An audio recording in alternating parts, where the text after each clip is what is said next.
Caesar ছাড়া baby হবে কিভাবে? আপনি প্রেগনেন্ট তা কনফার্ম হলে যদি চান যে আমি সুন্দরভাবে সিজার ছাড়া বাচ্চা জন্ম দেব, তাহলে 9 মাস নিন ডালিমের রস। আর এই ডালিমের রস 1 কাপ, একটি মুড়ির দানার পরিমাণ চুন নিন। চুন, পান খাওয়ার চুন। হ্যাঁ, পান খাওয়ার চুন নিন আর তা গলিয়ে রোজ সকালে 1 কাপ খাবেন। এইভাবে মোট 9 মাস খাবেন। তাহলে বাচ্চা অনেক সুন্দর হবে, ভালো হবে, সুস্থ হবে, শক্তিশালী হবে, মেধাবী হবে। বাচ্চার কোনো রোগ হবে না, জন্ডিস হবে না, সমস্ত রোগ থেকে মুক্তি। বাচ্চা পোলিও টিকাও দেওয়া লাগবে না, এত সুস্থ সুন্দর বাচ্চা হবে।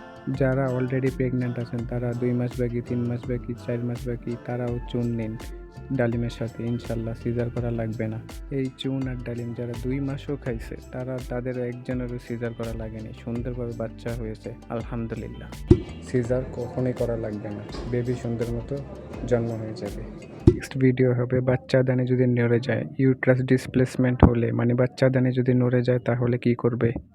তো 2 মাসের চিকিৎসা বলে দেবো, যা করলে বাচ্চাদানি আবার আগের জায়গায় ফিরে যাবে। এতে সিজার করা লাগবেই না, বাচ্চা সুন্দরভাবে জন্ম হবে, তা নেক্সট ভিডিওতে বলে দেবো।